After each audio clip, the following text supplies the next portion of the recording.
So good evening, everyone. This is the January meeting of the Pine Hills Neighborhood Association. We are happy tonight to welcome Assemblywoman Pat Fahy to talk to us all about what's going on in Albany, what's on her agenda, what's in the state and the budget. And she's going to finish that in record time and then take all our questions. So with that, I'm going to go to you, Pat. Okay, thank you. And so good to be here, even with these remote circumstances. It's still hard to believe that it's almost 2 years and we are still doing this. So sorry not to see each of you in person. And I remember what turnouts you would get. So thanks for joining in and listening in, and great to see so many familiar faces with Carolyn and Leah. And I know I saw a couple of others there.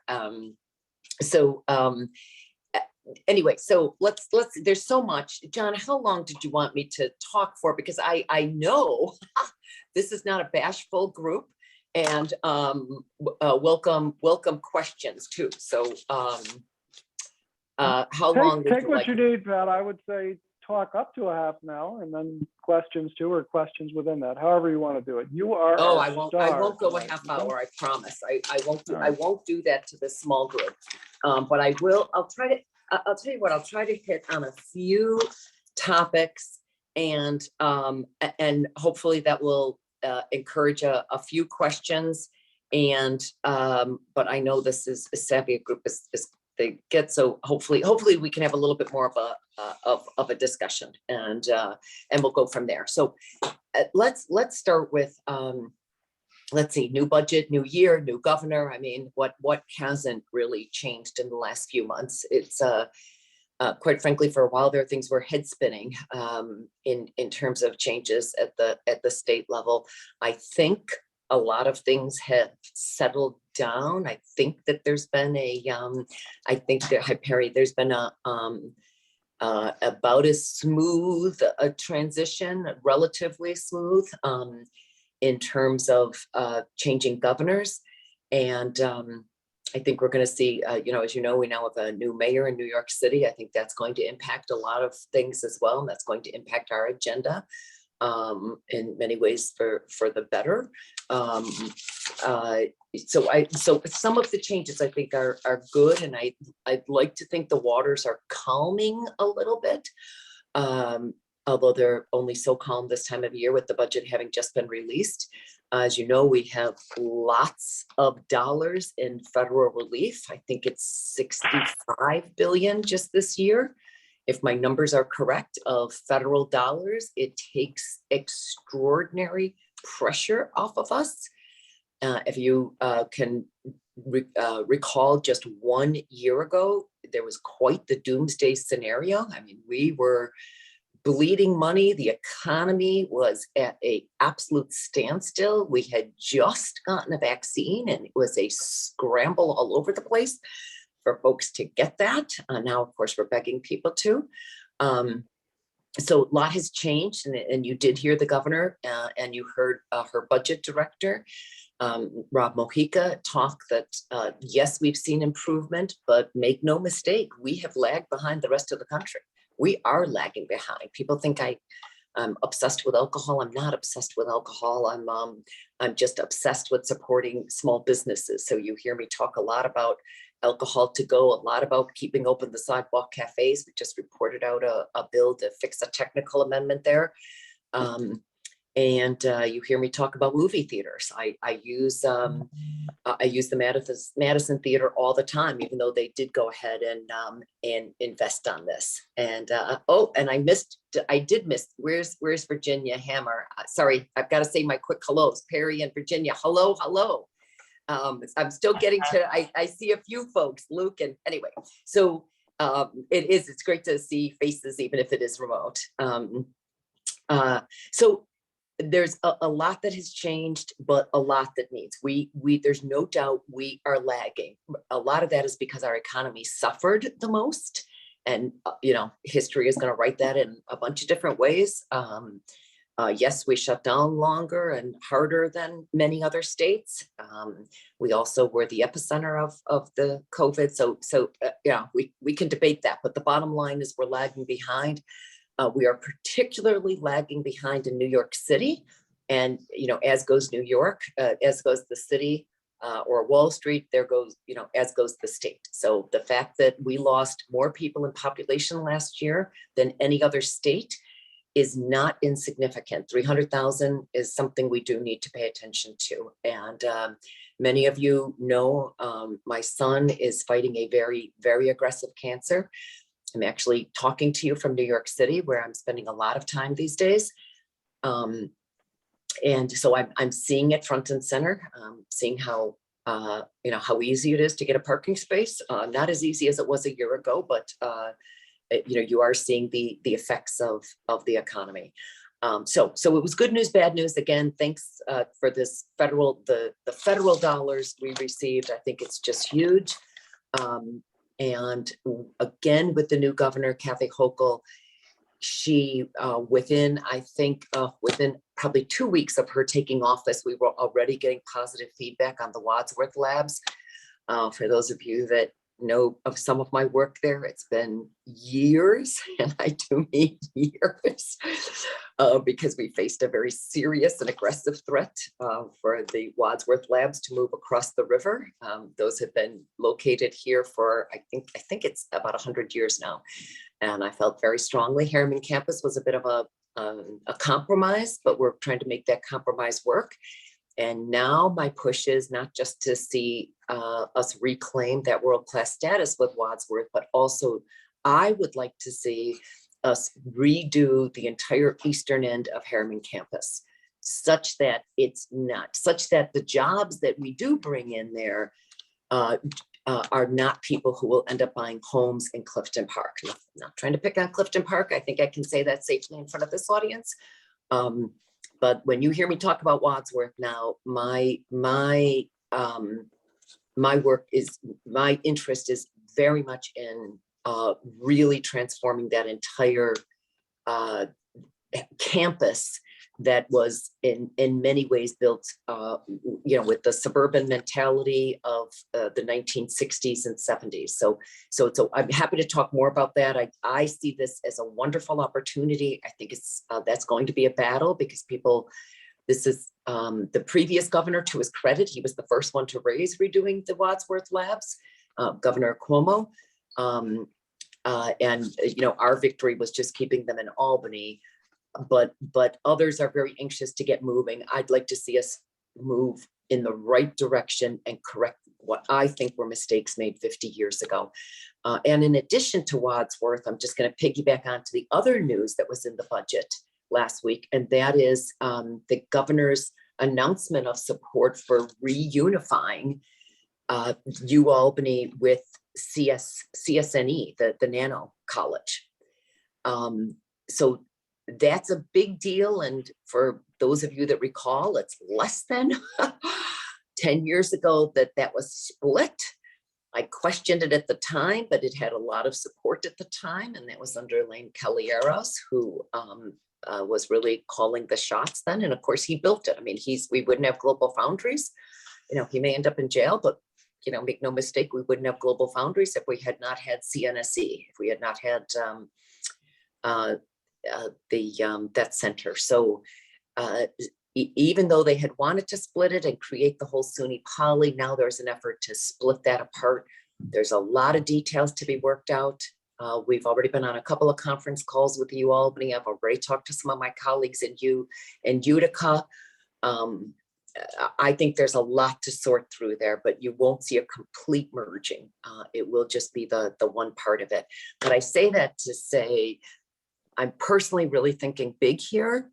And I'd like to think that we can create our own serious research triangle here on the eastern end of the Harriman campus. So if we do it right, I think this project, we need to make sure this project fully benefits the city of Albany, nothing against the towns and surrounding areas, but we need to make sure that it has a positive impact and that the jobs that we bring in here are people who will also live and help pay our property taxes, quite frankly, and help our stores and restaurants and what have you. So so I see it as extraordinary opportunity, but I'm also not going to tell you everybody shares my vision on that. So so there is some work to be done, and I really welcome any questions on that. I think that and I should add, a part of that is UAlbany would also like to see the public health school come back over to the Albany campus. That also has been located at the east, UAlbany's east campus across the river in the in the park. Sorry, just 1 second. Sorry, lost the connection a second there. So that's also part of this whole big plan that we are pursuing. So that's I'm trying to address some of the things that are of direct impact to what I hope will be the city of Albany, and really strengthen that. And I should also add, we're in regular contact with Carm Basile at CDTA to make sure that that becomes a transportation hub, and again, not just a on-ramp to 87 to go up the Northway to Clifton Park in Saratoga. So want to make sure that this works in a positive way, and that we're not building, one of the early projections had them building parking spaces for 1,200 parking 1,200 parking spaces, which for me is a non-starter, but again, that's a bit of a battle right now. Just again on Albany issues, and then I'll talk about some statewide ones. 787, you probably hear me talk a lot about 787, and there's many others now talking about reimagining 787. I think there's many ways to do that. I'm trying not to scare people on it. Some people think I'm going to slow down their commute. I'm not trying to impact somebody's commute. I'm trying to make sure that from an economic perspective, Albany regains and is able to re-access its waterfront. Again, going back to what I think were the mistakes of the 50s, 60s, 70s, we cut off our major, our single biggest asset, right? Natural asset, and that is the Hudson River. We cut that off, and I think it's time to really think about reimagining that. The former Mayor Jennings, as you know, kind of started that conversation a little bit with the walk across the Hudson, which ended up being rather popular. The current mayor, Mayor Sheehan, to her credit, has really pushed for this Skyway, which is using one of the 787 ramps to connect to the city of Albany. And I know that's about to be opened, but it's going to let out right there at Clinton Square. I think, to me, that's going to be the first. I have strongly supported that against some opposition, as you know, but I've backed her and helped get the funding for that, because I do think that that will be the first kind of visual, if you will, the first tangible way of showing people how you can better reconnect to your waterfront and make it a destination point. And I do think that, along with the whole host of the Red Barn projects and so many other exciting things going on down at Clinton Square, I think we will see some real positive benefits there. And I think that's going to help further this conversation on how we might reimagine 787. And I'm not saying tear the entire thing down. I've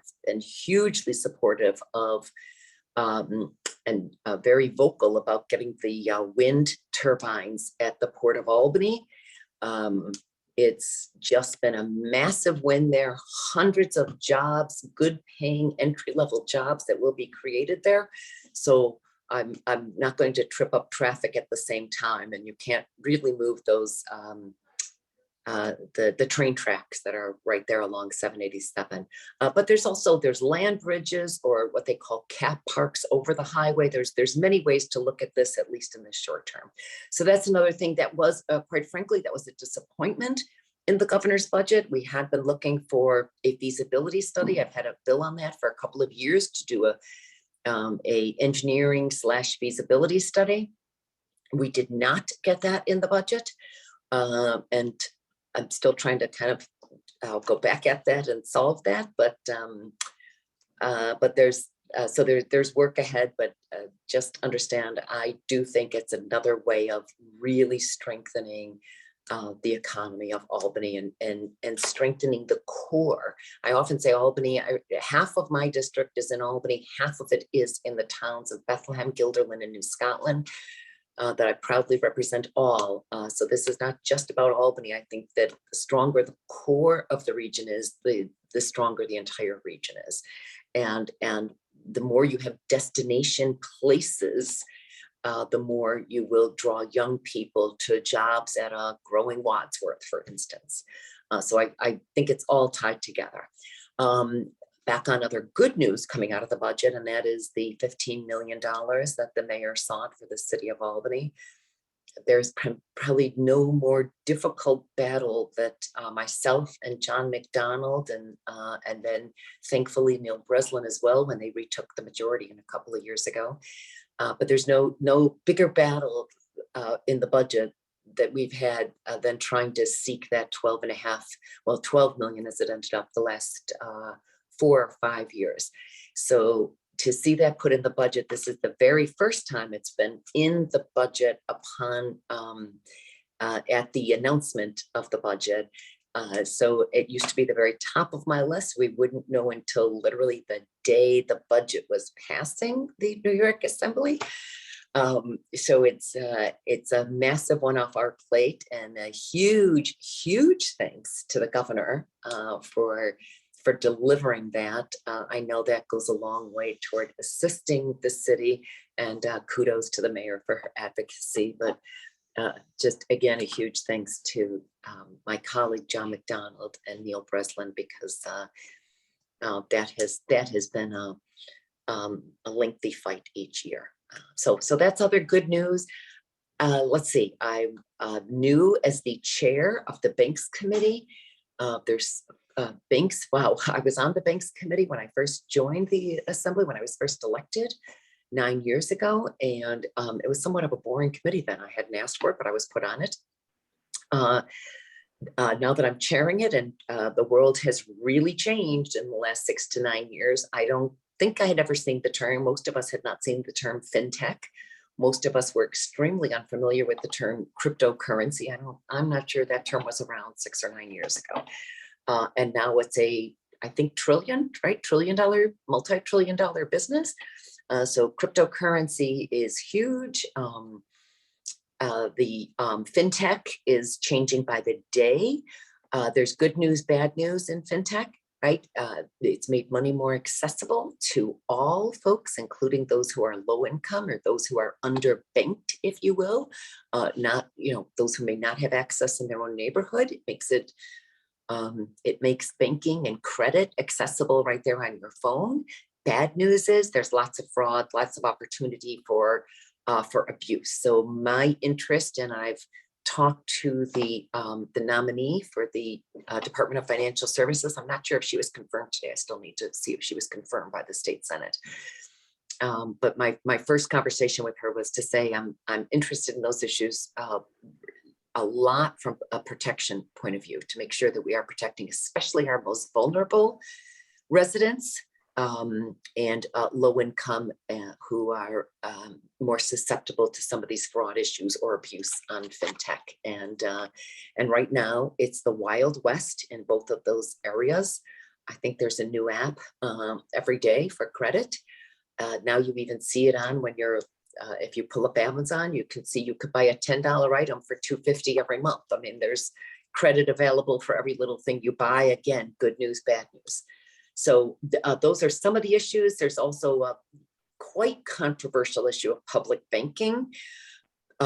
Still trying to sort through that. There's been a lot of concerns about that. There's a lot of support, but a lot of concerns about public banking.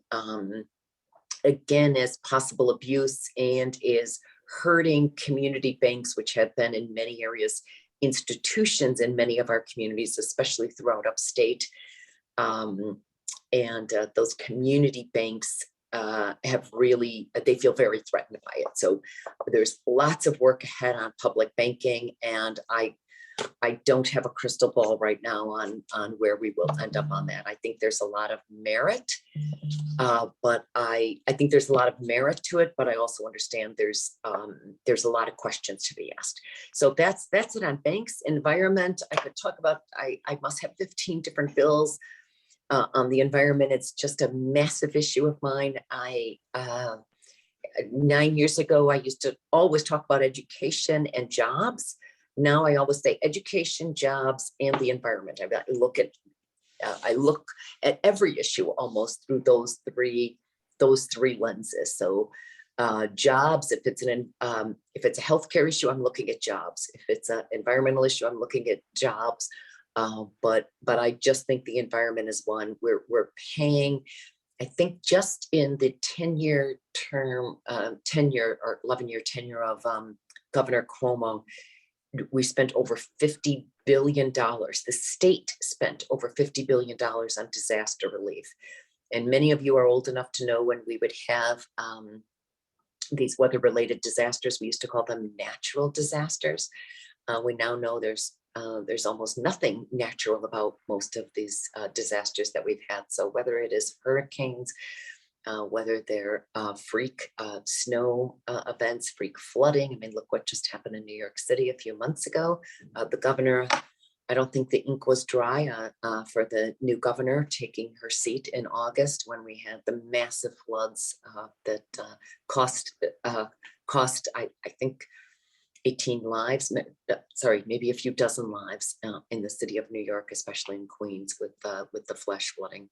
So all sorts of bills there. Happy to talk about a few of those and go through any list. A couple of them are electric vehicles. Some of them are as simple as asking that our plastic bottles be made of more post-consumer products, post-recycled goods. I'm not saying that right. But so anywhere from bottles to making sure any new construction is EV capable or EV ready, such that if you're building apartments or doing a massive renovation on those apartments, that you have the infrastructure there such that we can plug in electric vehicles. And then I'm also one who wants to waive the sales tax on the purchase of electric vehicles. I've had a bill there for 3 years, up to $35,000. We don't want to subsidize anybody's $100,000 Teslas, but we do want to encourage those who are buying more affordable EVs. We want to encourage them by waiving the state sales tax, but it's a bill I've not been able to pass. So lots on EVs. I still carry bills and education for actually a few years on one we still in this state, we've done a lot better a job at expanding pre-K that we know works, right? We know from decades of research with Head Start and others that pre-K matters and pre-K works, or it does make a difference. Yet we'll give you that pre-K slot, but we still won't let your child on the bus with your second grader. So I've had a bill for too many years now, at least a half dozen years, to say that pre-K transportation should also be treated the same way the transportation is for a second grader. And that's really just a budget fight. So bills like that, let's see. Oh, one of my newest bills, two that I'm really excited about this year. One is a carbon removal bill. And that's a kind of a cutting edge bill that I think it's going to take some work, but it's very exciting. Many climate experts will say we will not meet the very ambitious goals we have for New York, goals that I totally support in the climate leadership bill that we passed in 2019, that we won't meet them if we're not more aggressive on transportation, on our efficiency, energy efficiency issues and more. And one way to do that is through carbon removal, which is infant technology in the infant stage. Although lately, just in the last month, we've seen President Biden come out talking about that and putting some money for that in I think it's in the Build Back Better bill. Who knows if we'll ever see that, but there is some talk about carbon removal efforts at the national level. We're trying to push it at the state level. So very excited about that bill. One other bill is the right to repair. And that's one I think will have an impact I think that could have an impact around the country if we could move it here. And that is one where I'm talking to you off my phone. My phone up until about a week ago had about 50 cracks on it because I refused to repair it for the third time in a row. And if I were to walk into an Apple store and if I had a new phone, that repair would cost $250 to $300. If I go into an independent store, I lose the warranty on my phone. So my phone's so old, I have gone to the independent dealers, which are usually the size of when you see a repair store for Apples or computers or laptops, whatever, those stores are usually the sizes of shoe boxes, and there's very, very few. And that is because Apple and Microsoft and others have had a chokehold on the technology. And even though you can take your car to get repaired at an independent dealer, you cannot do the same with phone and other technology. So we have a bill called Right to Repair. Under the new Biden administration, we're really grateful. The FTC, the Federal Trade Communication, has come out in strong support of it. Senator Breslin was able to pass the bill last year in the Senate, but we are stuck in the Assembly, and it is probably my top bill this year to really try to move, because it's absolutely a consumer-friendly bill. National estimates are you would save every consumer about $300 a year in repair technology. We would grow boatloads of jobs because it would completely fuel the entrepreneurial economy. And it would save, and I don't have the numbers in front of me, but tens of millions of electronic waste, because most people throw away their phones, throw away their laptops. I have a basement closet full of old laptops and computers and you name it, of wasted hardware. So what we think the Right to Repair would do is really fuel the tinkerers of tomorrow, people who could really help and really begin to repair so much of this technology and fuel a new industry, if you will, that has really been very tiny. I'm going to stop there. That's more talking than I intended. And I ended up using up that half hour I said I wouldn't, John. So that's more than enough of a flavor of, and I haven't even touched on so many other issues. Didn't touch on housing, very important. Didn't touch on transportation. I may call on Virginia or Leah or somebody, because how could I have this talk and not talk about sidewalks and multi-use paths and bikes and more. But I hope that I've given a little bit of a flavor of just what we're up to. I do carry, I think it's about 100 bills now. I never thought I'd get up to that number, but I do carry quite a few bills, and I just have a huge interest. I carry a number of bills in the arts. I also believe arts are directly tied to the strength of our neighborhoods and our communities. As some of you know, given it's right there in your neighborhood, I've given to the, just went right out of my mind, the little firehouse, the theater. Leah will, I'm sure. Steamer 10. Steamer 10, good Lord, how could I suddenly forget that? It's one of the, I think it's one of the not just Albany's, I think it's one of the Capital Region's treasures. And so enjoyed it when I would take my children there. So I've helped to get funding for them to make those renovations. And but we don't do nearly enough for the arts. Although again, huge credit to the new governor. She has given a proposed huge increase in museum education, as well as for museums, as well as NISCA, the New York State Council for the Arts, which helps provide the small grants throughout our cities and towns. So making progress there. And that's it. I'm going to stop. That's enough things. As I said, I'll pick on Virginia or Leah.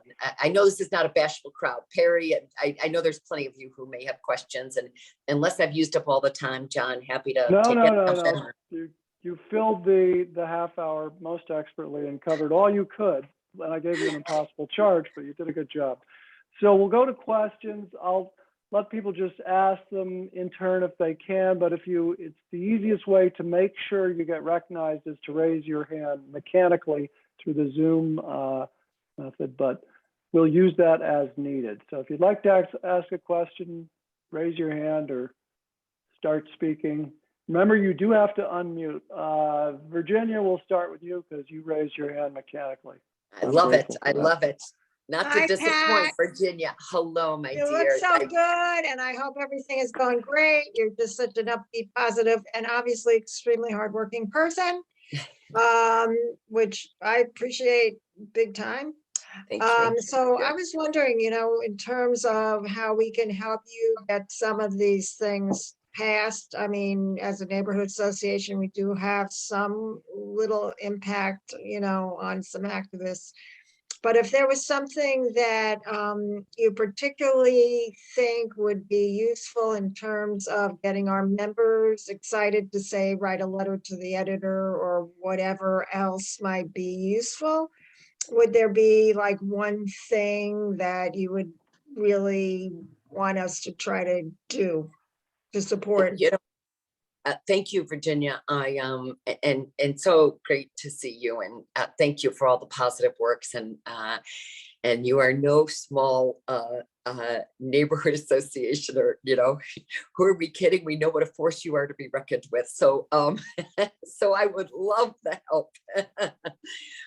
And I just think it's going to be important to really think big on Wadsworth. Again, I see this as an opportunity 50 years overdue to correct the mistakes of what was made with Harriman, and make sure that we reintegrate Harriman to the extent possible, and take down some of those loops. I'm not trying to overwhelm the city. Again, as you know, these can be played out or not played out. These can be misconstrued, if you will. I'm not trying to, make traffic a nightmare for anyone. I'm just trying to make sure that we, if we redo Wadsworth, that can really grow that lab. If we bring the public, the UAlbany public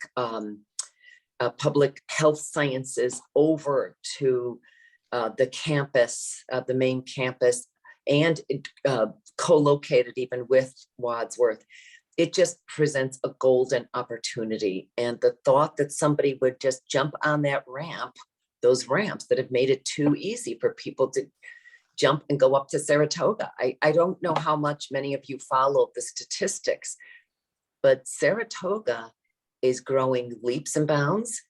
If you look at the average income, if you look at the average sale of houses, it has gone up dramatically. And again, I'm not here to think the world of Carrie Warner, my colleague in the assembly.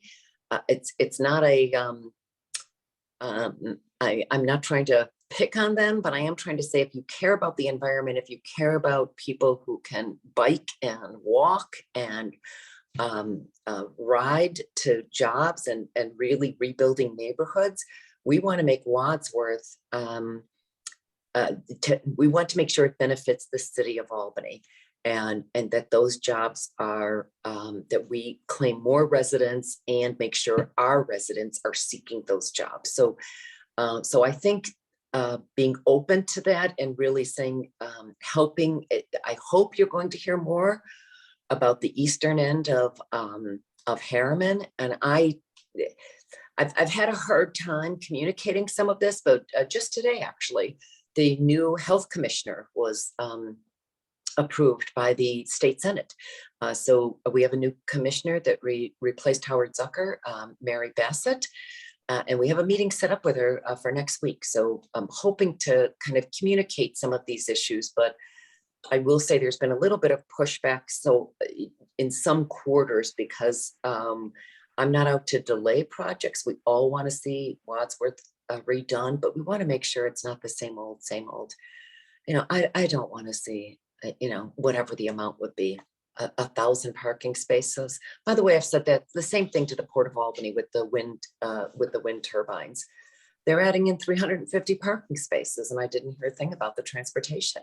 We want those, you know, not every young person in Albany has a car, first of all, and we need to really focus on making sure our young people are getting what are expected to be hundreds of jobs at the Port of Albany. So it's not just Wadsworth I'm talking about. We want to make sure that we think differently with each of these major projects. So yes, letters to the editor, talking to your council members and others. By the way, the mayor has been very good on these issues, as you know. But helping to reinforce that in any way, and I'll give that more thought as we start to have more conversations with the new administration on this. Okay, because in terms of, say, like, you've already given us some talking points, but you know, for those of us who aren't like really have thought to the extent that you have and your staff has, so that would be useful if we could, you know, maybe draft a letter for somebody in your staff to look at. I don't know if that is, you know, kosher in terms of, you know, ethics or anything, but. No, we're happy to send. I did a letter to the governor, I guess within a couple of weeks of her being sworn in. So it's in early September, and I know we have Michelina. I should have introduced her. Michelina, I'm not sure if she's on the screen, but Michelina, can you wave if you're on this? I don't think I saw her, but sorry, my camera isn't working, but I am here. Oh, the and camera's noted not working. for sure. Okay, that's why I didn't see her. But Michelina, she'll help me take notes, and we will get out this letter that we sent to the governor. It was very much a public letter. We put it out in the press, and there you will see some of the key objectives for Wadsworth. Again, not just reclaiming the world-class status, but making sure it reintegrates into Albany or integrates better into Albany and addresses the eastern end. So happy to share any of that. Thank you for asking. Thank you. And by the way, the same on 787. I am, you know, this is not going to happen overnight. I've had a bill for 2 or 3 years. I want a serious engineering study, and by the way, it's not in the bill, but it should be an economic impact analysis.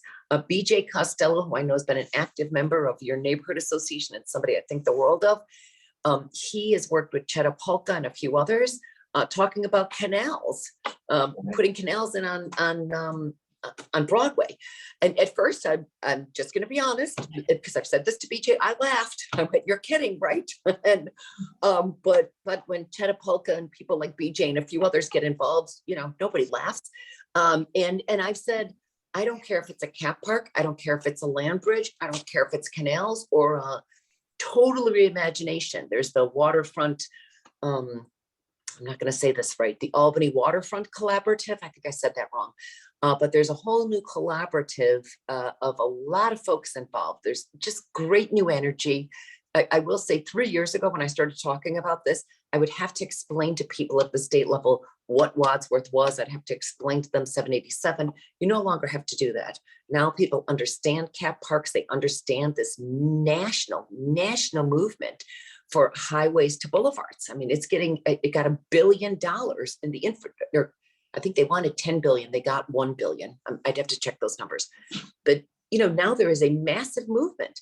We understand the extraordinary economic impact of reclaiming those waterfronts, which is why you're seeing Buffalo do it.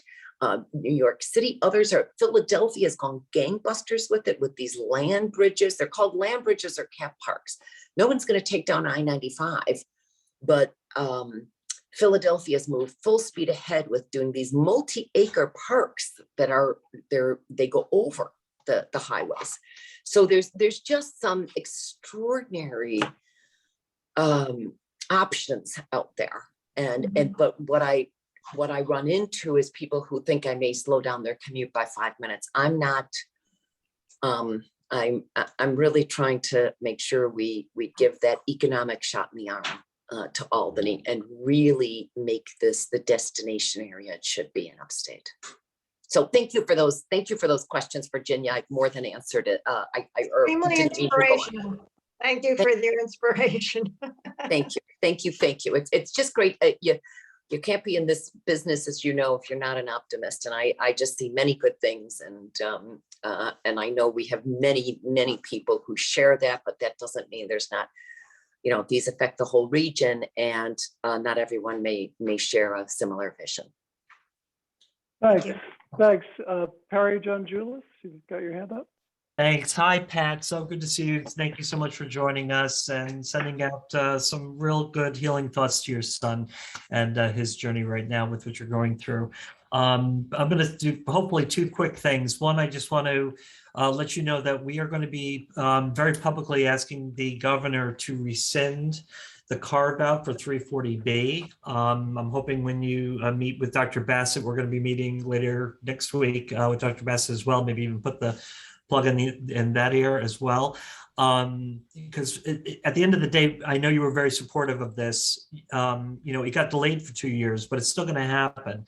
And the impact is going to be still about a quarter of the Damien Center's budget, probably close to $1.2 million that will be lost if this goes through. This is just, really at the end of the day, it was a pre-pandemic bad Cuomo policy to try and grab money from Medicaid. And the Damien Center, like many other organizations around the state, we depend on that money to be able to survive and be able to serve people right here in the Pine Hills neighborhood. So I'm hoping that you'll help support us we're hoping for it in the budget, to see it in the amendments, a full reversal of the carve out. But the second thing is, I am going to make you talk about housing, but I'm going to actually narrow our focus a little bit because, as you know, the homeless situation in Albany has always deeply concerned me, and at the Damien Center, that has been one of our main primary focuses. Right now, current estimates, we estimate there's probably about 1,000, if not more, persons who are street homeless in the city of Albany alone. As you know, the eviction moratorium expired, and we are scared to death. I'm personally scared to death about what's going to happen coming forward. We know it's not all going to be in one day that, people are going to be made homeless, but it's coming. And so I'm just wondering, is there anything that you feel that you can do to help this situation that is going to start unfolding? I mean, Albany Housing Authority alone, according to the news, they were looking at evicting close to 1,300 people. To think that right here in Pine Hills neighborhood, this isn't all a South End issue. This isn't a Arbor Hill issue. We have a substantial number of persons right here in Pine Hills who are homeless. What are your thoughts about what we can do to help in this situation? And it's more of an immediate help. ERAP, of course, it opened up again, but there's no money. Perry, yes, thank you. And I I'm probably not should have giving you an mentioned. easy question either, so I get No. I know I opened it up by saying, how could I talk for, I can't believe I talked for 30 minutes without mentioning housing. So, so thank you. That has been an issue, by the way, that has dominated, absolutely. If I talked to you 2 years ago, I'd say education is what dominates everything every year, right? Education is a big one. Well, education has fallen so far off the side in some ways, in a very unfortunate way, but that's another discussion, because we're going to see, I think we're about to see serious education devastation over the last 2 years. But housing is absolutely dominated. Yes, it often dominates from New York City, because it's always been the number one issue it's been mostly the number one issue in New York City. Yes, the eviction moratorium has expired, but it was, and I will say, when we did that in September, I thought, what are we doing, letting this expire in January? So we could have seen, that bad headline coming, and many of us did. And truthfully, I wish we'd had some of these conversations in September. I think there was a lot of merit to doing it then, because we had the money and we could have forced more people into court, because that's where this belongs. You need to have the tenant in court with the landlords. So a couple of things. Yes, the main dollars have run out, but remember, we have multiple governors, a few different governors that are actively seeking additional dollars from the feds.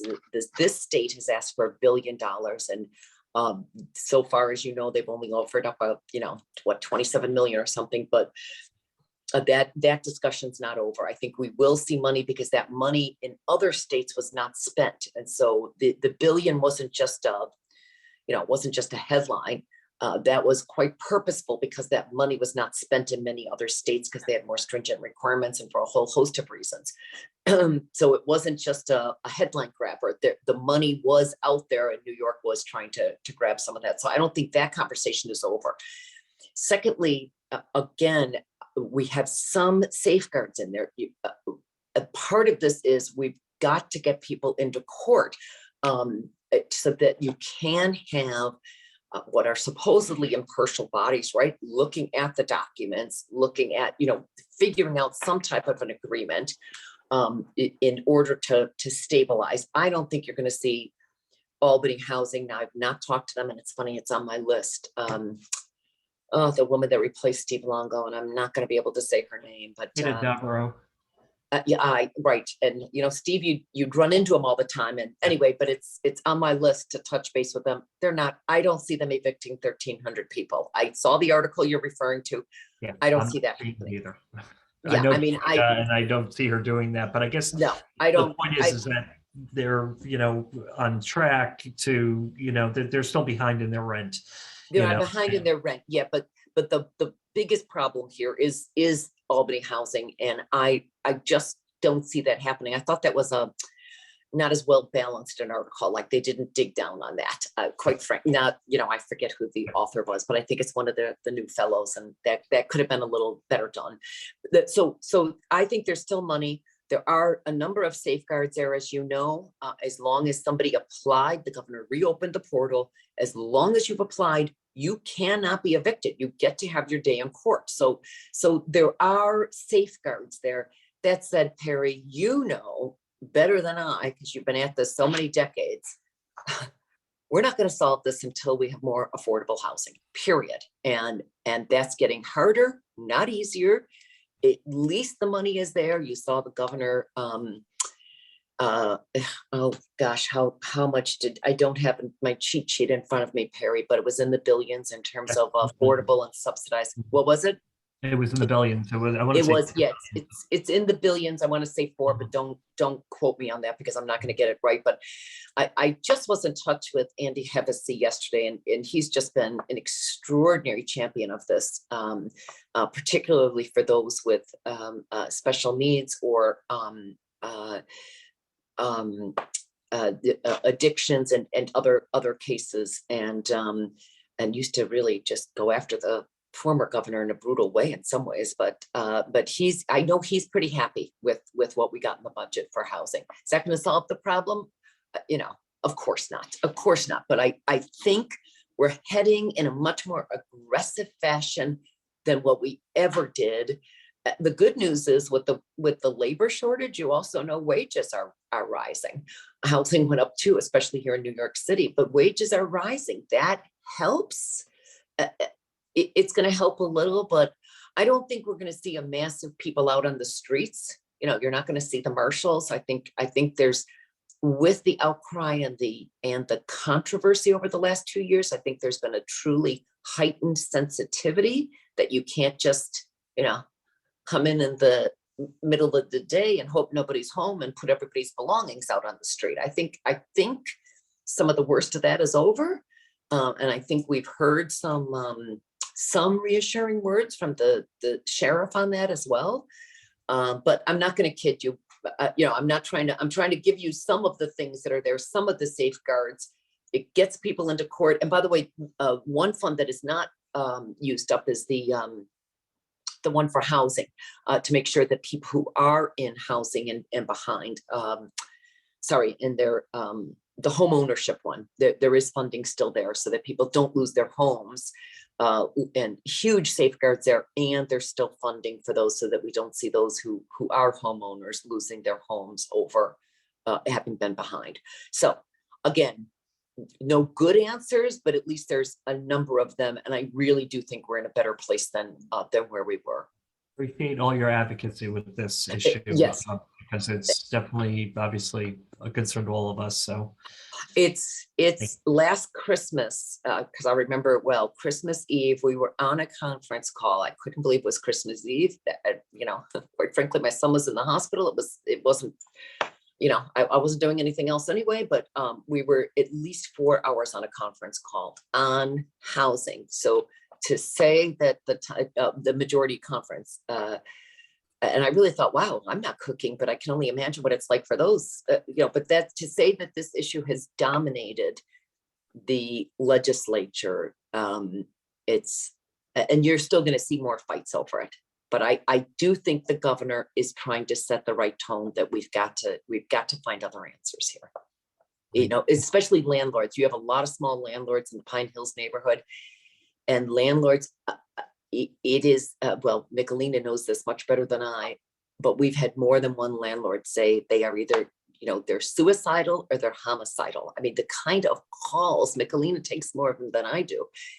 It's actually scary. So that, I will say the landlord issue, especially small landlords, that's really gotten lost here. And there has been abuse there. Let's not, you know, I think many people have suffered absolute dire circumstances. Many tenants have, but it doesn't mean landlords haven't suffered here too. And by the way, I've talked on the floor on this.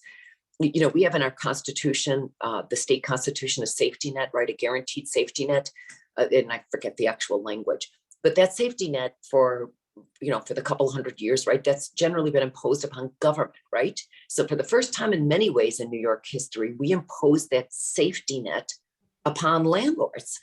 And some of those landlords could absorb it, right? Or they've got high price lawyers to take it. You know, I'm sitting in a big building in New York right now. But small landlords, you know, we imposed the safety net on them. Some of them went a year and a half, still waiting on rent. So I think that the new governor is trying to strike that balance. It doesn't make it easy though, Harry. So again, long answer, but it's such an important, thank you for asking about housing. 340B, I made a note and I'll follow up and you know, I'm sure it's going to be a fight because it's big money, Perry. And the feds are cracking down on us on this, but I think we've succeeded, and Harry Bronson and a whole host of colleagues have been terrific champions on this. Yeah. So you have a number of friends. You have a number of friends. Thank you, Pat and Perry, for that question. Leah?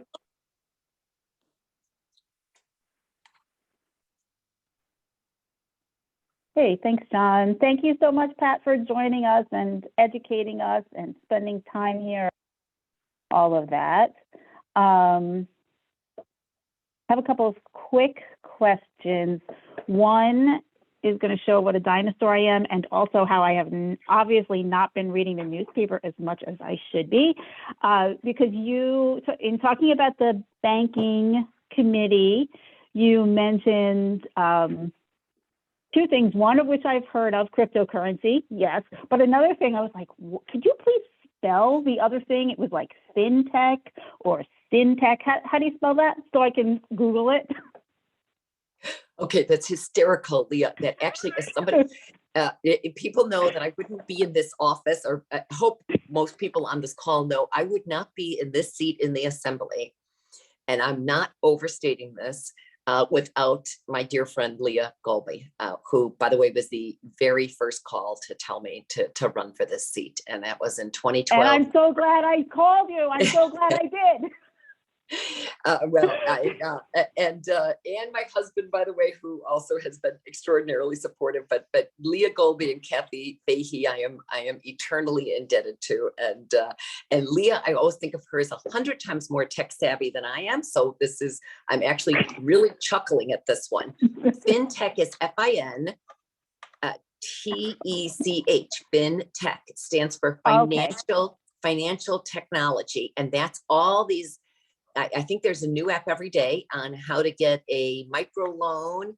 And if you just pull up Amazon and pull up an order. And now if you see when you're checking out, they allow, I don't do a lot of Amazon because I'm so supportive of bricks and mortar. And I give my children grief all the time about trying not to order off Amazon because I want to support our bricks and mortar stores. But if you look at an order, even if it's, I swear, I think they're $20 orders, and you can pay for them $5 at a time with this, I forget what app they're using or what service they're using, but it's one of these fintechs, one of these financial technology groups that will allow you to do a micro loan essentially and pay that out over 4 months. Again, it helps, especially low-income people. It allows them access to credit. That's the upside. The downside is you get in a lot of trouble with that. And if you're not careful with what fintech app you are using, all kinds of gouging going on where you may be paying exorbitant interest rates when you don't pay that $5 each month to pay off that $20 credit. Obviously, that's an exaggeration because people can get, but now we have tech apps that allow you to do all sorts of payday loans, early payday loans with huge. So it's just, listen, it's always the good news, bad news issue, right? We're opening up access to finances and credit for those who may not have had it to buy a car or purchase, get through to the next paycheck. But at the same time, if there's a lot of sharks out there, if you're not careful. So you're hearing more about it on both sides. But anyway, very funny. No, thanks. Yes, Thank you. And I do have one. Good. Well, happy to do that. I have one other kind of quick question related to Wadsworth and the state workforce. As you know, I am now a state worker myself, and I'm surprised. I work downtown, and I'm surprised at how few people I work with in my office actually live in the city of Albany. I mean, very few. Like I think 2 of us in my little division, right? So that's really disappointing to me. And I'd like to see the state workforce both expand on attracting people, or the city of Albany getting more state workers to actually live in the city. That I would like that. But it's also frustrating to me, and this is like a long-term kind of question, but we have a lot of positions in my division and in the state agency that I work for that are not, you don't have to have a college degree. They're not high level positions, which is terrific, but the lack of diversity is astounding. It's just horrifying. And, I just think about the poverty that we have in the city of Albany and the opportunities that we want Albany residents to have. And I'm just like, one of my little pet projects is going to be figuring out a way to give more City of Albany residents opportunities in the state workforce. Anyway, so just something to think about. And, if you have any solutions, let us know. Well, one positive thing on that, and trying to, again, I know we're winding down, so it's a positive note. First of all, I agree. I remember when I was first elected, asking the SUNY Poly folks out at the Nano College, like, could you give me a rundown of the jobs there and what the zip codes of where everybody lives? And they said, oh, no, we don't keep that. And of course, I know why they didn't keep it, because and I said, and how many buses are running from the city of Albany up to the jobs there in those clean rooms, which are also high-paying entry-level jobs? And I'm sure it was none, although at least now there are some buses up there. So it's a huge issue. And that's why I also believe we've got to do something different with Wadsworth, or we're just going to do more of the same. Great for the region, but not for the city, and not for, so same issue at the port, Leah. The good news is we're already a step ahead at the port with the hundreds of jobs that are expected to go in there. We're working very closely with labor. We've really connected them, trying to connect them with the city schools, the Albany schools, and BOCES and others to make sure that that those jobs that are really good paying entry-level jobs that we will put a priority on City of Albany folks, but we need to do the same with state government.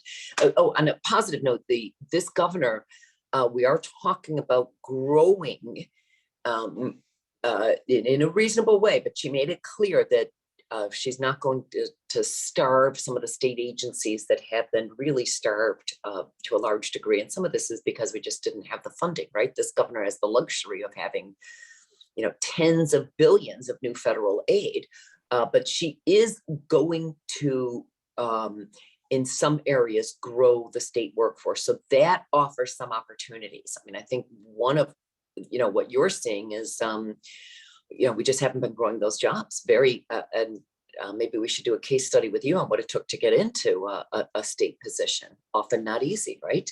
So, I'd love to follow up with conversations on that. Love to, because I couldn't agree more. And but the good news on all of this is there's some real opportunities coming down the pike. And, if you think about the environment itself, I mean, just think about, I mentioned the port with the wind tunnel manufacturing, but we are about to invest billions in all sorts of climate change. I mean, look at weatherization. We talked about that under the Obama stimulus package, and we really haven't done it. I think now we're finally going to see more done with those types of jobs. Again, good paying, entry level. So let's see where we end up. But I often steer people toward DEC, Leah, and hopefully this time they'll be hiring more. Thanks, Pat. We have time, I think, for one more question, and Luke has had his mechanical hand up for a while. Luke Rumsey.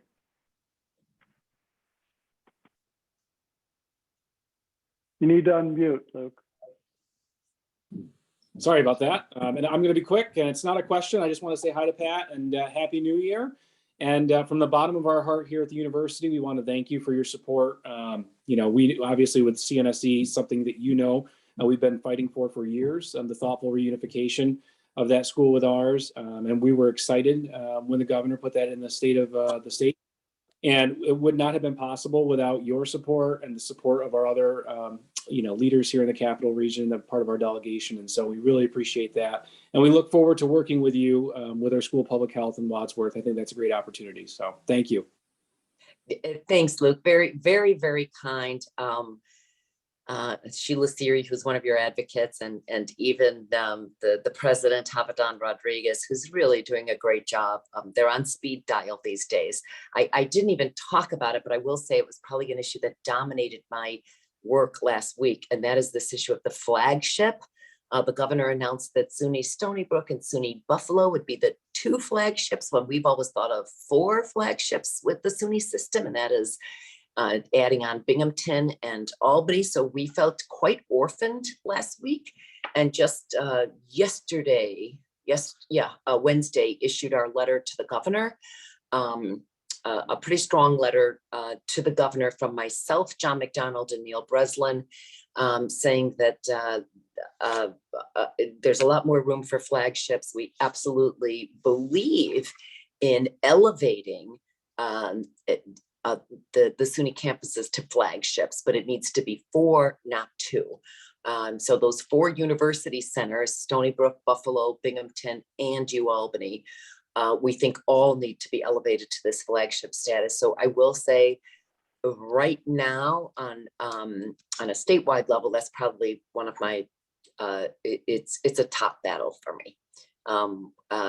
We believe in Albany for all the things I described about and will not repeat, but the way I vision tremendous growth there. They hadn't even, when we met with the governor's office immediately after the state of the state, because we were blindsided, quite frankly, hearing that she would recommend 2 flagships and not 4. So they hadn't even thought about Wadsworth. And even though Wadsworth is not under the UAlbany umbrella, we want the public health school and others to go over there. So thank you. There's a lot of work to be done there, but we're really committed to making sure that UAlbany continues to shine for the region. Thanks again, Pat. And Sheila and Jordan both knew that I was going to be speaking tonight, and knew that you were going to be here. And so they wanted me to make sure and tell you they said hi. And we're keeping your son in our thoughts and prayers. And so thank you again. Thank you. And by the way, Jordan is, also just a great, just such a great team, over there. So thank you, Luke. I really appreciate that, and nice to see you. And John Clarkson, I just want to say I really do appreciate the kind words about my son. I've had the most difficult 19 months of my life, and you heard me mention a lot of issues here tonight, and I am desperately, frantically trying to keep up because I care about all of these issues. But I am now doing it often remotely, and it's been the challenge of our lives. So thank you. Well, Pat, thank you so much for being with us, in this trying time, and with the crush of the budget and your state responsibilities and all those things. We're very grateful. And if you or Michelina would get us those pieces on Wadsworth and 787 or anything else you would like to share, we will do so. And we're just so very glad you could join us tonight. So thank you again. Thank you. And I also do regular e-blasts, John, just last comment. I do regular e-blasts every week, often every 2 weeks. And they're a little long, but you can scroll through them because it's just, on multiple topics, often on legislation. If you're not on it, will you please send John your email, and John will forward it to us. John, I hope you're getting those regularly, but I think all of you get my newsletter, which is done 2 to 3 times a year, the hard copy, the mailed copy. But we do regular ones for those of you that want to keep posted, and it's a quick scroll. And what we we welcome. can do, if you'd like, Pat, is we can give Michelina and or you the ability to send those directly out through our Google group. Nice thing about that is then people see it's coming from you, which makes them more likely to open it. We forward quite a lot of email, and sometimes things just get lost. So I think if you or Michelina were to send them, it would work even better. I'll jump in real quick as well. I know the chat is disabled for this meeting, but I'm happy to shoot you an email tomorrow morning and we can get that figured out. We will do that, Michelina. Yeah. We'll absolutely. Well, that's such a great idea. I don't know why we don't do that with more. So that's a great idea, and we will do that. And we're not offended, everybody. They are often quick reads. You get them on a Sunday morning, and it just gives you a flavor for what's going on, and especially in the legislative or budget. So by the way, thank you for staying with us. This was longer than I know most of you intended, but I really appreciate the interest. And John, you're doing an amazing job. John and I really got to know each other when he was the town of Bethlehem supervisor, and just amazing work, and really understands the workings of government better than most. So thank you. It's really a pleasure, and great to see so many of you, and I truly appreciate the support. Some of these issues don't get easier. They just drag out a little bit, but a lot of good things on the horizon. So thank you, everybody, and I really appreciate you spending this evening with us. Thank you, Thanks, Pat. We'll see you later. Okay. Well, thanks very much, Assemblywoman Fahy. You're free to leave. I know you have lots of things to attend to, but we are grateful again to have you visit with us. So I'm going to move back to our regular agenda. I had put on the agenda to talk about the Washington Park Winter Carnival, report out what's going on, envisioning. I did send out a topic through our Google group. And I want to kind of foreshorten that a little, just because we spent a lot of time with Pat, and I don't want to run too late over tonight. But I just want you all to know that we are meeting now. We haven't had a meeting yet, but the 5 neighborhood associations, the Conservancy, the Lark Street Bid, and others are talking about what comes next. And I outlined sort of the big picture thoughts that we're having. So without me talking for a long while, and you needn't offer, but did you have thoughts, anyone who is here tonight, about what you would like to see in the future? I will be continuing to report out as the group sort of fleshes out what we're thinking of and get feedback on it. But if there's anything that anyone would like to share right now, that'd be great.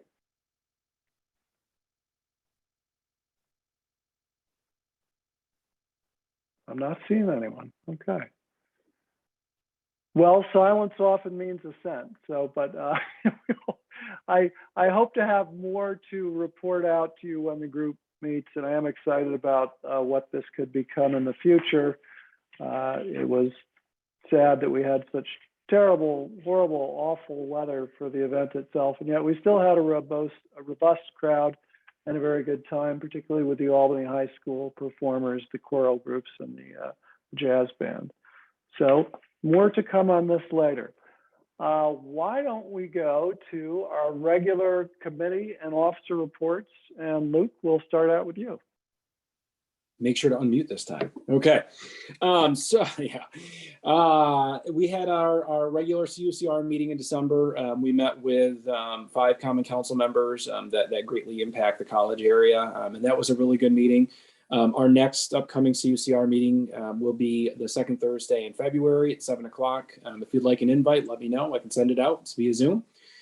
The university is currently on intercession right now. We will be attending our first day of classes, or resuming for our first day of classes on Monday. So many of you probably have heard that we had pushed our start to the semester back a few days.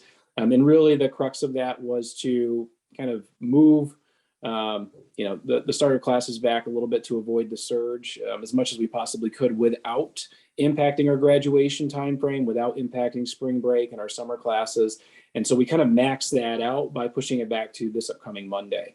That being said, we are requiring COVID boosters for all of our students that are eligible. We're also requiring every student that returns to campus to provide us with a negative test. And that has to be taken within 5 days of their return, prior to their return. So within that 5-day window prior to them coming back, they have to present that test to us. Additionally, we'll be implementing surveillance testing this semester, similar to the way we did it last semester. The main difference is anybody who has not received a booster will be automatically required to participate. So last semester, it was primarily voluntary. We did have, an incentive-based, function to encourage participation for vaccinated students. This semester, anybody who has not received their booster, i.e. they aren't eligible yet, or they received an exemption on the medical or religious side, will be required. And then anybody else who is fully vaxxed, their 2-dose regimen plus the booster, are encouraged to participate in a weekly fashion. And there will be that incentive function in there, building that in. Athletics, we've got a couple of basketball games coming up. We've got our men's game on January 22nd at 7 o'clock against Stony Brook, and we've got our women's game on January 26th at 7 p.m. against UMass. If you're interested, please visit our website, hit up the athletics link, and you can purchase your tickets. Maybe you'll see me there, hoping to go. Codes Walk, we did one in December, and that went very well. We focused on Hudson, Hamilton, Ontario, and Quail.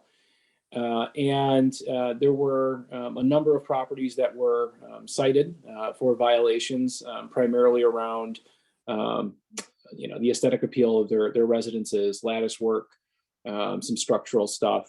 And actually, we were able to stop on Hamilton. And Carolyn, I think you can recall, we had a situation where there was a burning barrel in the backyard of a residence, and it was smoldering. And so we were able to call that into the Albany Fire Department, and they were able to respond and take care of that situation. And so we hope to repeat that walk tomorrow. Believe it or not, we're going to assess the weather in the morning to see exactly how cold it is. And if it's absolutely too cold, we are going to see if we can't push it back a week. But time will tell. And I think that's about it for me. Questions?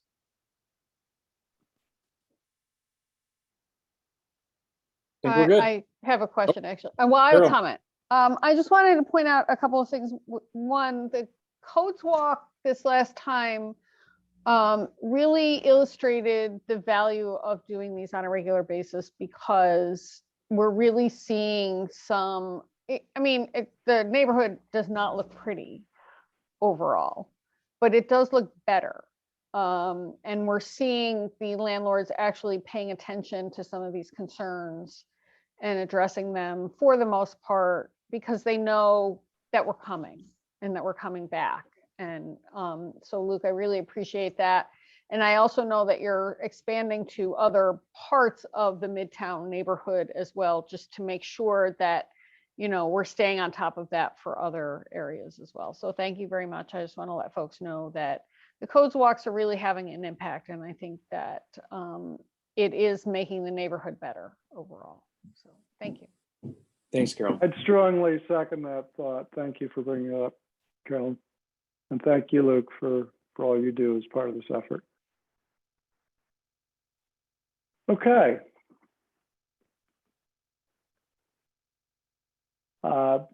Any you? Joe, are you going to be speaking tonight, or Dan? Well, how's everybody doing? I hope everyone had a great holiday and Happy New Year to you all.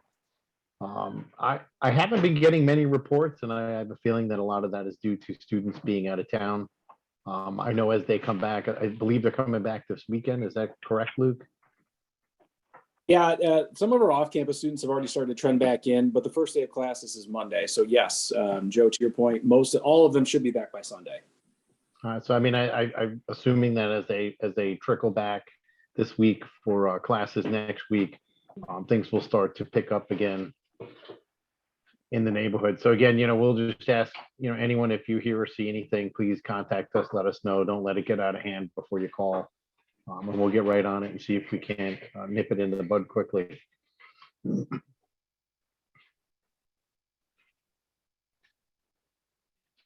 Questions from anyone, or?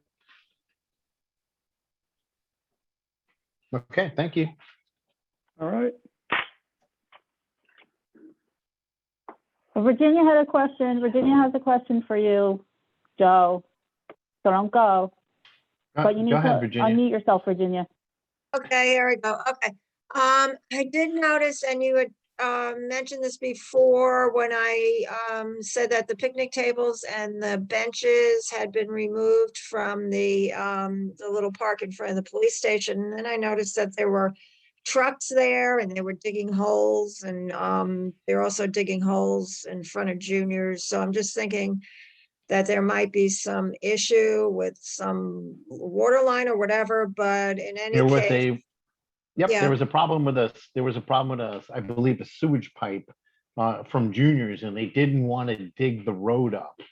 So what they did was they tunneled from one side to the other and made the repairs that they needed to make, so they wouldn't have to tear up the road that had, you know, just recently been put down and made look pretty. Yeah, that's a good idea. So I'm just hoping then, and I can see why they didn't put the picnic tables and the benches back down in the winter, because, you know, it just doesn't seem worth it or necessary, but hopefully they'll get back, you know, they will be put back in the spring. So, you know, people can use them if they want to. I will make note of that and talk to the commander when I see him again, to see if we can at least make arrangements for a date to have them returned. But if springtime comes and they're not back, just remind me, and I will make sure that they get put back where they belong. Okay, thanks a lot, Joe. You're welcome. Hey, Joe, I have a quick question. If we just only because you're on the phone now. I actually thought about emailing you earlier, but I didn't. And it was because when I was walking home from work today, along South Lake, when I looked up Yates Street towards Quail, there were 1, 2, 3, 4, 5. There were at least 5 APD cars, at least. And I was like, something's going on there. I hope everyone's okay. It didn't look okay. Anytime I see that many APD cars, it is a concern. So just checking to see if you happen to know what that was. I believe that that call. I'm just. Give me a second to text someone, because I think I might be. I don't want to mix 2 calls together. But give me a second, and I'll get right back to you. Okay, we'll move ahead with the agenda, and Joe, if you could just let us know when you get the answer to that. Yeah, so we'll move ahead. Zoning and code enforcement, Rick is not here tonight, so and he did get to hear all the nice things Pat Fahy said about his theater. But so Leah, are you filling in for Rick? Sure, since you put my name on the agenda. That was only... accidental, actually. But I thought you might be doing it tonight anyway. Uh-huh. I'll put Rick's there in future. So the good news is that a project that has been stalled for a couple of years that we supported around the area of Quail and Western.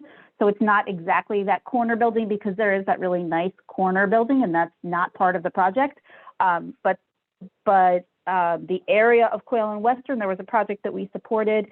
It has been scaled down and it's back on the planning agenda. And so the Zoning and Code Enforcement Committee will be meeting soon to discuss. We're hoping to hear from the developer and we're hoping that it looks to me like a project we will likely still support, but we need to do our due diligence, of course, and talk to the developer, et cetera. So stay tuned, and it was on the last planning board meeting. The planning board also is changing the way that they do things. So they used to do a workshop at the beginning of the month, and then an actual meeting at the end of the month. They're not doing that anymore. It's all rolled into one. So you actually really need to pay attention, because I was thinking this was just going to be a workshop, but it was actually an agenda item, and we could have commented, but we weren't prepared to comment because we hadn't really looked into it. So, there's time. Zach, I was in touch with Zach Powell, and he thinks it will likely go quickly because it's very similar to the previous one. So it may not be on the agenda for many, many months, but it will be on the agenda again. And that's the status. That's the update. Thanks. And Joe has raised his hand, so I assume he has some information on the incident.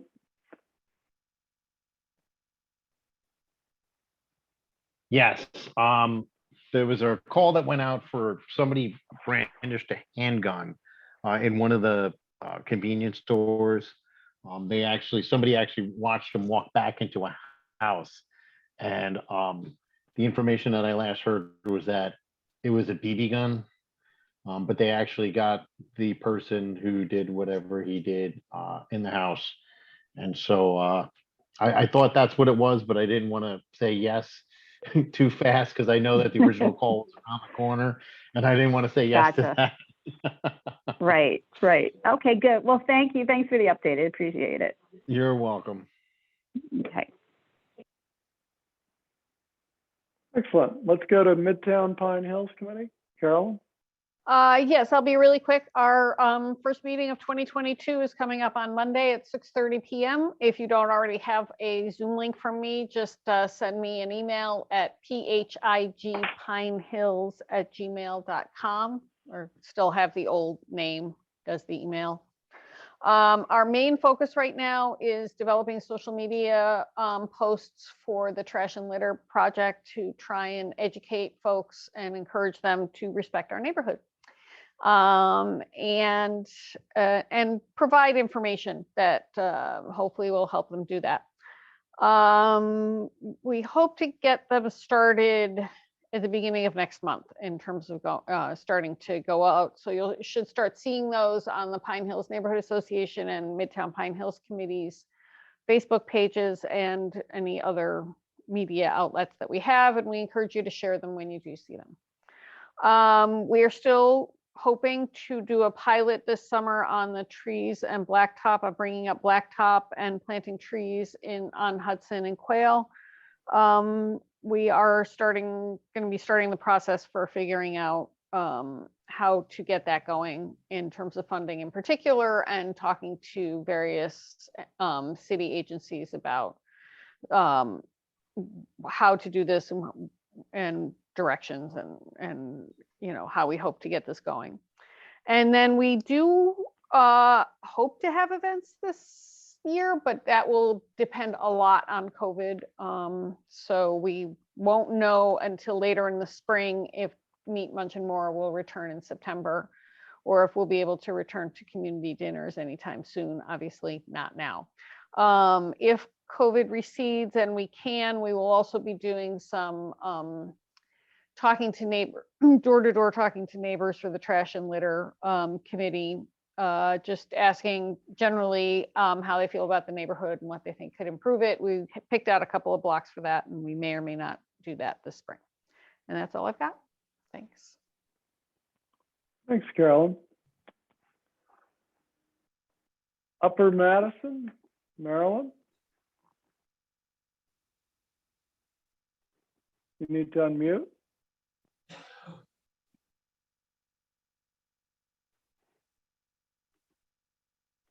Marilyn, we cannot hear you.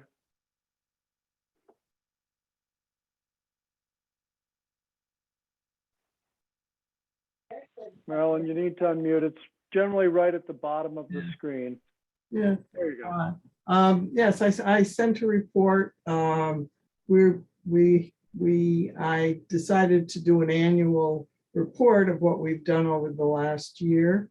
The biggest, and so I hope you can post that on the website. Well, probably we'll put it through the Google group. Yeah, all right. I mean, whatever. Anyway, it's sort of less. I was surprised at how much, given our current situation with COVID, et cetera, how much we actually have been able to accomplish, and also how many things we have in place to move forward on this year. And one of the best things, I guess, that's happened was that our street fair, which involved not only the Upper Madison group, but many of the other neighborhoods, and was chaired by Ann Savage, was actually quite successful. We probably had the most lucrative sponsorship in the 10 years that we've been doing this. And we also made the biggest profit, which will help toward some of the initiatives moving forward in 2022. That's it. Virginia, do you have anything else? Well, I didn't get a chance to look at the annual report yet, but I could just add that we're going to hopefully in March talk to the Elks again about the summer concerts and see what we can do about transferring quite a bit of that responsibility onto that organization, which seems to be ready and able to take on the responsibility, so that we would be, I think, responsible for mainly social media and getting out the message about the concerts, because they don't have the same kind of mechanisms that we do in terms of social media. But I think personally, since it was started by the neighborhood association, that we should still have some partnership with them, nearly and importantly in terms of recruitment to our organization. So, you know, social media, publicity, and recruitment opportunities, I think, are important to maintain. And we're just going to try to formalize that relationship. I think that's it for me. Great. Thank you, Virginia. Membership. Here I am. Okay, new year. So I think at least in the next few months, while it's still cold outside, I think I'll probably be focusing on sending out new emails and reminders for people to renew their membership, at least for the people who renewed in probably the first couple of months last year. I know last year we did have a few reminders towards the end of the year, so there are a lot of people who signed up towards the end of the year. So maybe waiting a few months on those ones. And then also focusing on businesses for the first half of this year as well. So that's what I'll be doing. I mean, the membership committee did get a rack card done, which was awesome. And they were available for the winter festival, which was our goal. And, you know, I know Virginia is already passing those out to her neighbors, from what I can tell from our emails. So I think it's working the way it should. So it's good on that. And then I think as it starts to get warmer, we can pick up the conversations again on like lawn signs and that kind of stuff. And then the last thing, I guess, was that we kind of talked about was a map of the neighborhood. Part of that is just for the association in general, but part of it's also for recruiting purposes as well. So I've been looking into that as well. Thanks, Will. Thanks for looking into that. Will, I found one I'll send to you that may be helpful as well. So this is the time when we normally have updates from our elected officials. However, because the Common Council meeting owed to the Martin Luther King holiday on Monday was moved to tonight, none of our Common Council members are here. And I'm not sure if anything's up with the legislature, but I am not seeing Barora or Matt Peter here. So we won't have any comments from elected officials tonight, which will help us stay somewhat proximate to an hour and a half. I'm seeing smiles. I'll take that as support. Any other last issues people want to name? I should actually, I will remind people about our next meeting date as soon as I pull it up in February, where I assume we will still be on Zoom, but our meeting will be on the 17th. And I am expecting that in our February meeting, we will have what we have done generally annually. We will have all of our elected representatives, including Common Council members and local representatives, Common Council members who have a share of the Pine Hills neighborhood, as well as the two county legislators who have a share of the Pine Hills neighborhood, and hear from them about what they see ahead for the year in their respective chambers and what issues they're personally going to push forward. And of course, that's an opportunity for all of us and the neighborhood association as a whole to impress upon the issues we'd like help with. So more to come on that. We are proceeding a little bit step at a time this year because, being an optimist, I'm still hoping that at some point as we move from pandemic to endemic, we'll be able to have public meetings again. The library, we expect will be hosting that, Pine Hills Library, and I also know that they're working on a system which will allow for public meetings with a virtual option for those who want to participate remotely. But we don't know the timing of that, when, or I suppose totally if, but when it happens, we'll go back to it. And the other meeting that we are definitely planning on is having a business roundtable for successful Pine Hills local business owners, so they can tell us and city officials and others what they think are the key ingredients to success and what sort of help they need from government, from the police department, from the neighborhood association, and all of us. So that should be a great meeting. I'm hoping we can have that when we go back to in-person meetings, but can't really schedule that at this point. So that was my closing thought. Any other last thoughts people would like to share? Where can we get rack cards? Who has them? We need to get a bigger supply because we've sort of used them up, I think, at this point. And maybe the next time the membership committee meets, we'll see if there are any little wrinkles or changes we need to make. One thing Will didn't mention, Marilyn is mailing out to new property owners the rack card with an invitation to join. I had promised that I was going to do it, and I confess I could not. She had handwritten the addresses and the names, and there were enough. I couldn't read them or make sure I was getting the spelling right.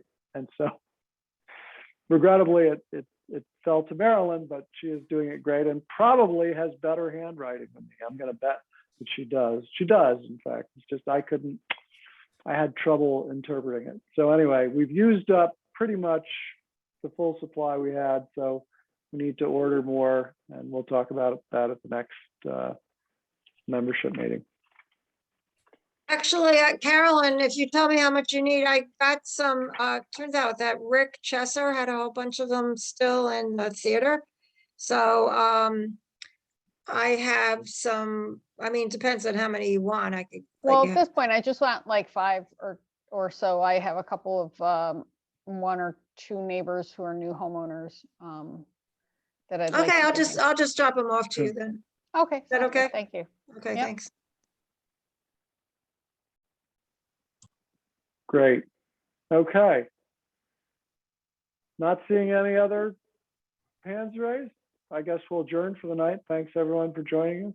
We'll see you next month.